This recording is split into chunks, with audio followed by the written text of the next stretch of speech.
welcome to the West Ham Irons channel. It's the West Ham match review show, a little bit later than I normally do.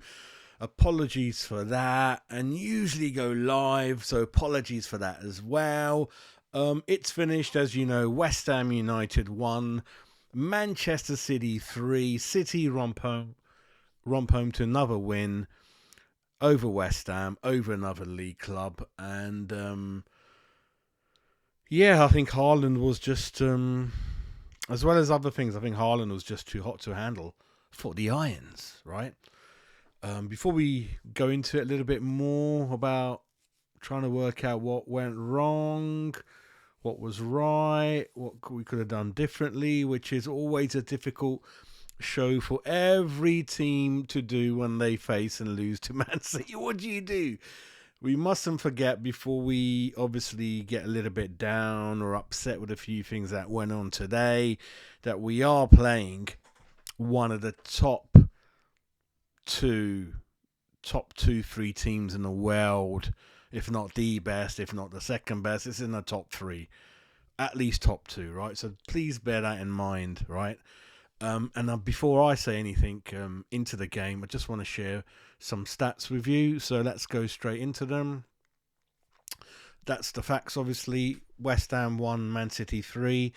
Haaland scored after 10 minutes. Diaz own goal. The Bowen cross. Diaz put it into his own net. 19 minutes. That was 1-1. And then Haaland 2, Haaland 3. I don't think you need to break down and deep dive every goal Man City scored against West Ham. It's generally that we gave them a tad bit too much room, or maybe too much room for all the goals. So I think De Bruyne, Grealish, Dooku, they had a lot of space, and so did obviously Haaland. So yeah, we'll do a few comments on that. That's kind of the stats for you. Let's kind of look at one more thing, not one more, but the next thing really for you guys. Don't worry about me in the back. You know what I look like. That's the possession, everyone. That's not bad for West Ham against Man City. 68% Man City, 31% West Ham. Good amount of shots for West Ham. That's a kind of respectable amount, I think. 2 shots on target, 8 by them, and a good few off target from us. So that's respectable in my eyes. I think playing Man City, that's respectable. That's all right. Amount of shots, maybe a few more on target. Not easy, but I'm all right with that. Let's jump into the next one. Okay. Total touches in the box. Half of Man City, or less than half. Goalkeeper saves, 5-2. Aerials, duel 1. Obviously, we won more of those, which is, again, quite good. Quite good to see that. Fouls, 10. 3. Corners, 3 and 11. These stats, I can't be certain, but they look a lot better than traditionally against Man City, right? So nothing really jumps out too concerning regarding that as far as I'm concerned. Let's have a look at this. Let me just put that one to one side. Let's put this one up here. I'll come into it in a minute. This is from one of the websites.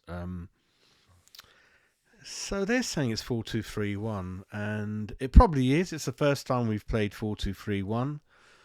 I've been calling for it, and the reason I've been calling for it is I wanted Somerville to play where Kudos is and take perhaps Paqueta or Rodriguez out that team, really. So what I would have done in that team is, obviously, I don't know what to think of Fulkrug at the moment. I don't know what to think about him. I don't know what to think about him. I've not seen enough, but he seems to be, I mean, what does he get? 15, 20 minutes every game. I don't know what to say. I can't say anything either way, so no comments on Fulkrug. I'm not. I mean, I'm not really going mad. Well, actually, I am. I am. I forgot how. I mean, I know it's not easy against City. You know, three centre backs and things like that. Antonio just past his peak, I think, for West Ham. He's offered us a lot. You know, we'd be thankful for that. Lots of goals, but I just think we needed another striker in the window. I think Danny Ings is going to be the one who's never going to be used. So you've just got Antonio, who didn't really offer much, couldn't really hold it up, didn't really play like a striker. If you look at John Duran, scored another goal, and every time John Duran's going to score, it's gonna kill the West Ham fans, isn't it? It's going to be hard for us to take. We were ever so close to getting a future world-class striker. The closest West Ham will kind of be for a while, and it's gone. It slipped through our fingers. It is what it is, right? And Fulkrug, I think Fulkrug needs to play a number of 90-minute games. I'm not sure he's going to find it that easy, but I just want to see, right? So I would have perhaps, liked for him to start. I don't know if this is the right game, but he's got to start sooner or later, Fulkrug. I don't really want to play Paqueta, Alvarez and Rodriguez. I don't know. I just want to play Somerville, and I want to see him up there. And Kudos, he's all right, nearly scored, did one or two other things. But he's just not been himself on that left side. I want to see Somerville there. And I don't know if that left side is cursed for West Ham. Whoever plays there, it kind of just doesn't do anything, does it, really? So I think I want to see Kudus in the middle. And then Bowen where he is, he kind of fine there. Somerville on the left. And then Alvarez, Rodriguez, Paqueta, Souček, those four will have to fight for the two CDM roles, whatever you want to call them. I mean, that's the manager's call as far as I'm concerned. This website gives Mavropanos a higher rating than Kilman, which is weird. Alright, that's fine. Wan-Bissaka's got a good rating, but there's some weird things going on where when Grealish was running down a win, Wan-Bissaka wasn't there. And then you had people like Rodriguez, Alvarez coming across like we used to find with Cafal. So a little bit up and down for Wan-Bissaka in the early part of the first half, I felt. But hopefully that'll improve and he's all right. So I'm not sure these ratings are really, really accurate. I just want to see Tadiba. I don't think West Ham are good enough or strong enough or big enough to kind of not play Tadibo. You know, I think Tadibo needs to be there. The other thing to look at is obviously I think Areola's kind of all right. Emerson up and down against Doku. The yellow card Emerson got, I don't think he touched Doku, but that's what players like Saka, Havertz, and Doku do, and other people at these top six clubs. Let's have a quick rating. A look at City. Lewis, Kovacic. Okay, De Bruyne. Yeah, De Bruyne looked really sharp. Hit the bar or a post, didn't he, and could have got a goal. Haaland 8.6. That's kind of fair enough, isn't it, really? So we've got played 3-1-1, lost 2 to Villa and City, who were in the top 4. So again, hard fixtures. We're 11th, 12th, I think, something like that. So see what the next 3-4 games brings us. The manager is obviously learning every game. I think there's a lot of good things in the game, and a few things we could have done better, I think. We seemed to start a bit like Villa, wasn't it? I mean, there's a lot of gaps at the back, a lot of space and room. Again, I don't know if that's a tactic, because the flip side of that is that we're going to have a lot of numbers up front when we break, which we saw. But the other side is we got numbers back, but they don't seem to be closing down the opposition that much as perhaps David Moyes' teams did. The good things are we are more willing to come out and break and have a few more shots, which is proved that fact. So I think we're better than the David Moyes teams. We scored. There's a bit more about us going forward. Don't forget when it was 2-1, Kudus hit the bar, didn't he? That corner of the bar on the post. That could have changed the game. It could have been 2-2. So it's not a completely disastrous day. We've lost to one of the best teams in the world. It's a kind of a respectable scoreline. But defensive-wise, I think we've got to close the gaps at the back. Not give them too much room. I think that's what we need to work on, training ground. And then, obviously, I want to see more of Todibo. I want to see more of Fulkrug. It looks to me, again, being unfair on Fulkrug, I think we're a striker short. I don't think we're going to get much out of Antonio. I don't think Fulkrug looks ready at the moment. It's just the body language I get from him. I think he's obviously quite nervous. I believe in that. He just doesn't obviously got the confidence you get with some players like Duran. I don't want to compare him to Duran. Duran's a freak, John Duran, you know. You obviously get with some signings that do look quite lively, quite confident in their ability. He's a steady Eddie. I think we need two strikers at every club, so I'm not blaming him. Danny Ings and Antonio for me is a complete waste. So that's my concerns there.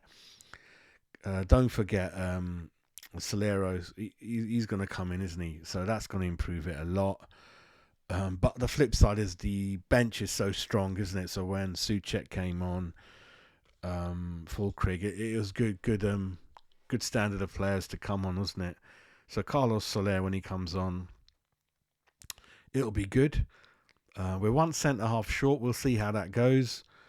So, yeah, the defence needs to tighten up a bit. Not give so much space away to players like Villa City have. And I'm worried up front, I think. We don't, again, we're missing a really good striker up front that can press, hold it up, and just help the team. Antonio, he just can't do it anymore. He was literally blowing and, you know, getting tired very early and just not in the picture as a striker. I think even the Sky commentator said at one point he looked like he was left back or right back, you know. So there's not really much for me to say. There's not much for me to jump up and down, rip, swear, or anything. It's just that we just want to, in the up and coming games, let's see how we defend, and let's see what happens to Todibo and Fulkrug in terms of starting and seeing how it goes. Or I don't know, he might just want to carry on Mavropanos and Kilman, I think. Wan-Bissaka will be okay. He's all right. Emerson's reliable, like I said. It's just when you're really up against really good quality teams, you've got to be at your best in every position and tactics-wise. So, those kind of things to work on for me. I don't really do man of the matches, as you know. I don't do player ratings, as you know. It's up to you who you think was player, you know, man of the match or whatever. I haven't really thought about it. I'll think about it overnight, and I'll do my final word show tomorrow. You know, it's always good to sleep on it, watch a bit more highlights, see what other people are saying, and just do final wrap up tomorrow, really. But my instant review is that played one of the best teams in the world. It's a respectable scoreline. The stats are respectable in terms of possession, goal attempts, that kind of thing. It could have been 2-2 with Kudus, then don't know what would have happened. But, we gave them too much respect, too much room at the back, I think. The numbers were there. Rodriguez, Alvarez were in the picture protecting the back four, but when Haaland seemed to have the ball in the really critical area, and kind of De Bruyne and Grealish and Doku, they had a lot of room, a bit too much room for anyone's liking, and perhaps the scoreline could have been a bit more if it wasn't for the bar, the post, that kind of thing. So it is what it is. Let's move on. The Villa City games are out the way.